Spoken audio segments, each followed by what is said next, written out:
Саламатсыздарбы урматтуу теле көрүүчүлөр, сиздер көрүп жаткан өзөктүү маселе программанын жүрүшүндө сууга түшүүнүн эрежелери жана суу объектилериндеги коопсуздукту сактоо маселеси боюнча сөз кылабыз. Биздин студиянын меймандары менен тааныштырып кетейин. Өзгөчө кырдаалдар министрлигинин суучулдар кызматынын башчысы Урматбек Шамырканов жана өзгөчө кырдаалдар министрлигинин Бишкек шаары боюнча башкармалыгынын куткаруу кызматынын башчысы Мелис Назарбеков. Биздин студияга кош келипсиздер. Бүгүн өтө бир маанилүү болгон маселени талкуулаган отурабыз. Урматбек мырза, айтсаңыз, мына жай келип сууга түшүү сезону башталды. Ушу коопсуздукту алдын алуу ва коопсуздукту сактоо боюнча кандай чараларды көрүп жатасыздар? Саламатсыздарбы, урматтуу теле көрүүчүлөр. Бүгүнкү күндө именно ушул суу объектилеринде адам өмүрүн сактоо боюнча бул жыл башынан бери эле тиешелүү иш-чараларды жүргүзүп келе жатабыз. Алдын алуу иш-чараларды. Жыл башынан бери ошол жанагы пансионаттарда, туристтерди эс алуу жайларда жана ошол ылайыкташтырылган бассейндерде, көлмөлөрдө ошол суучулдарды, суу куткаруучуларды, сууда куткаруучуларды даярдоо боюнча иштерди жүргүзүп келебиз. Андан тышкары биз тиешелүү ошол иш-чараларды кандай ошол пансионаттар, бассейндер, ошо суу көлмөлөрү кандай ылайыкташтырылыш керек сууга түшкөнгө, коопсуздук эрежелеринин алкагында кандай жүрүш керек экенин биз ошол методикалык көргөзмөлөрдү, ошондой эле брошюркаларды жана башка ошол окуу методикалык топтомолорду тиешелүү ошол объектилерге бекер таркатып беребиз. Андан тышкары бүгүнкү күндө ошол былтыр жылга салыштырмалуу айтып койсок, мына бүгүнкү күндө сууга чөгүп каза болгондордун саны 33 киши болуп атат да. Бул жыл башынан бери. Бул жыл башынан бери. Ошонун 20сы ошол жаш балдар болуп атат. Бул 12 жашка чейинки балдар бүгүнкү күндө ошол чөгүп каза болгондор 16 адам болуп атат. Ошондой эле 12 жаштан 18 жашка чейинки 4 адам болуп атат да. Бул тилекке каршы былтыркы жылга салыштырмалуу 8 бала 12 жашка чейинки жана ошондой эле баягы 18 жашка чейинки 6 балага көбүрөөк болуп атат да. Демек, биз баягы жүргүзгөн иштердин алкагында бир эле ошол Ысык көл областында эмес, же болбосо Бишкек шаарында эмес, жалпы республика боюнча тиешелүү иштер жүрүп келатат да. Ошол коопсуздук эрежелерин сактоо алкагында биздин министрлик 11-жылдан баштап ошол Билим берүү министрлигине атайын программаларды иштеп чыгып, окуу сабактары кылып киргизгенбиз.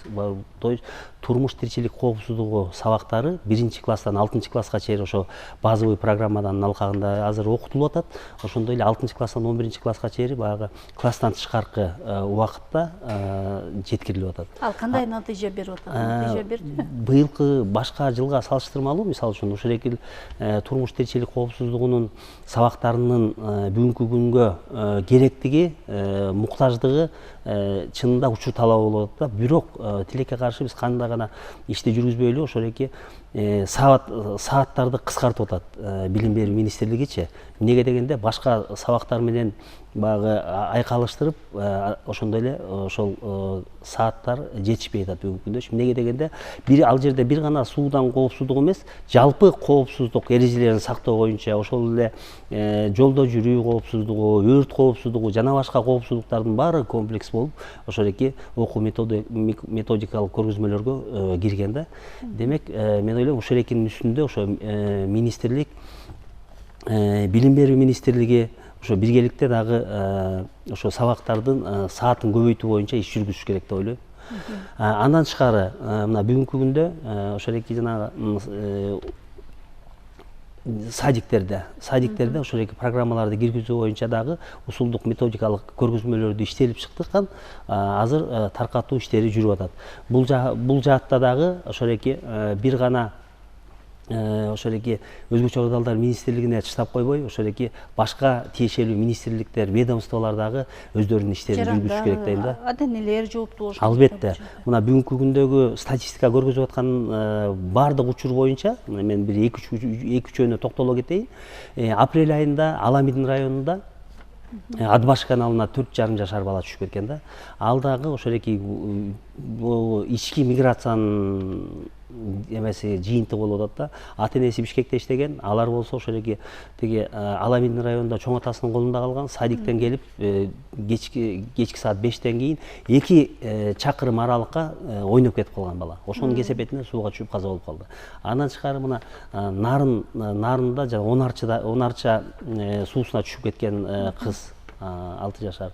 Ал дагы так ошондой болгон да, ошондой себеп. Мына бүгүнкү күнү азыр мына Суу Самырда тиешелүү ошо издөө иштери жүрүп жатат. Эми 3,5 жашар бала ата энеси эс алууга барып, ошол жерден каралбастан сууга түшүп кеткен. Демек, мунун бардыгы тең ошол эки ата энелердин баягы коопсуздукка болгон мамилесинин шалакылыгы. Мына түздөн түз көрүнүп турат да. Ошол эки демек эмне дейбиз, бүгүнкү күндө ошол бир гана ошол эки балдар эмес, жана чоң кишилер дагы ошол эки сууга түшүү коопсуздугунун эрежелерин сактоого милдеттүү. Эмнеге дегенде, балдардын өмүрү, кыздардын өмүрү ошол эки ата эненин биринчи колунда да. Үй бүлөдөн ошол эки тарбияны, коопсуздук эрежелерин ошо үй бүлөдөн баштап үйрөтүү зарыл да. Анда кийинки сөздү Мелис мырза сизге берсек, мына сууга чөгүп кеткен адамды кантип алып чыгуу керек, анан алгачкы жардамды кандай көрсөтүү керек? Биринчиге токтоло кетсек, биринчи ар бир жанакы үстүдө айтылгандай, суудагы жайларда өзүнчө ата куткаруучу болуш керек. Эгерде куткаруучу жок кезде, эгерде ошол адам куткарам десе, ал да өзүнө даяр, мындай өзүнүн күчүнө да ишениш керек да. Эгерде адам ушу чөккөн убакыт болуп калса, эгерде куткаруучу алып аны суудан алып чыккан кезде, аны болсо жээкке алып чыгыш керек. Ал жерден анан жанакындай биринчи учурда анын болсо суусун чыгарганга аракет кылыш керек. Бул болсо тизеге коюп эле, тизеге үстү жагынан түртүп анан суусун чыгарыш керек. Андан кийин бул болсо бир 5-10 секундтун арасында эле кылыш керек, батыраак. Андан кийин түз жерге эле жаткырабыз, түз жерге жаткырып, бияка өзүнүн кийими болобу, же болбосо жанакындай эмеден бияка коюп, биягындай көтөрүш керек. Баш жагын көтөрүш керек. Көтөргөндөн бияктан ошо өзүнүн дем алуу органдарынан жанакындай лай болобу, же болбосо жанакындай кандай башка бир предмет болуп тура болсо ошону алып чыкканга аракет кылыш керек. Бул жерден же болбосо бет ачын деле колдонсо болот. Бет ачы колдонуп эле оозунан алып чыгып бошотуш керек. Бошоткондон кийин ошо биз башында ошо жанакы дем алуусун жана ошо жүрөктүн согушун текшердик. Текшергенде алар жок болуп атат, значит жандандыруу ыкмасын колдонуш керек. Кандай бул болсо жүрөккө жанакындай түз эмес жанакындай массаждап коебуз. Бул болсо колдун алып туруп эле бул жерден төштүн сөөгүнүн ортосуна алып келиш керек. Бул жанакындай мичигидин отросок деп коебуз. Ошонун ортосуна эки пальцты коюп туруп эле коебуз. Коюп туруп, анан үстүнөн эме туруп, ошол кезде бул кылардын ашын бунун өзүнүн дагы нерсе бар. Бул колдун түз болуш керек. Колдун түз болуп туруп, анан өзүнүн ушул үстү менен басыш керек да. Бул болсо где-то эмес компрессиясы бул 4-6 сантиметрге чейин уруксат берилет. Бул чоң кишиге. Бул болсо мындай ыкма менен кетет. Бул болсо где-то бир минутада бир 70-72 жолу кылыш керек массаж. Эгер бала болсо мындай кылып турду, биз болсо массаж кылдык. Кылгандан кийин бул уже 30 жолу кылыш керек. 30 кылгандан кийин анан болсо биягын ачып туруп, мурдун жабабыз. Мурдун жаап туруп, анан 4-5-4-6 секундка үйлөш керек. Оозуна үйлөш керек. Эгер жанакындай кээ бирлер эми жиркенгендер да болуп калат, ар кандай турабы. Анда болсо платочка болобу, же футболкасы эмес, мындай жаап туруп эле деп 2 жолу үйлөйбүз. Үйлөп туруп ошол кезде кайра жанакындай түз кылып массажды баштайбыз. Ошентип туруп алмашып туруш керек. Алмашкан учурда ошентип 3-4 жолу жасагандан кийин анан мунун дем алышын, кайра ошол жүрөктүн согушун текшериш керек. Биринчи эмелерде бул болсо жанакы көпчүлүк эмеде жардамчылар болуп калат. Алар менен чогуу жашаса болот, жана ошондой эле тез жардам бригадасын чакырганды унутпаш керек. Алар келгенден кийин, алар келгенче ушул ыкманы жасап туруш керек. Анда айтып кетишүү нерсе, бул болсо чоң кишилерге дагы 2 кол менен жасадык. Ал эми болсо тиги жаш балдар болсо, алар болсо бир Бир кол менен канча жолу? Бир кол менен деле мунуку деле ошондой, бирок мунуку жанакындай эки үйлөп 15 жолу жанакындай массаж жасаса болот. Жана ошондой эле эң жанакындай 1 жашка эң кичинекей наристелер болуп калса, анда болсо бул эки бармактын башы менен эле ушул сыяктуу кылып туруп жасаш керек да. Ушуну унутпай ар бир адамыбыз, ошол адамдар, ар бир жарандар ошону билип алса, кичине адам өмүрүн сактап калууга бир мүмкүнчүлүк жаралышы мүмкүн экен да. Урматтуу биздин меймандар келип ушу биз үчүн, жалпы коомчулук үчүн өтө актуалдуу болуп турган, маанилүү болуп турган бир өзүктүү маселе боюнча маек куруп бергендиңиздерге сиздерге ыраазычылык билдиребиз. Алдыда бул темага дагы кайрылып, дагы программаларда сиздерге кезек беребиз, чакырабыз деп мен буюрса ишендирип кете алам. Урматтуу телекөрүүчүлөр, сиздер өзөктүү маселе программасын көрдүңүздөр. Биздин студиянын мейманы өзгөчө кырдаалдар министрлигинин кызматкерлери Орматбек Шамырканов жана Мелис Назарбеков болду.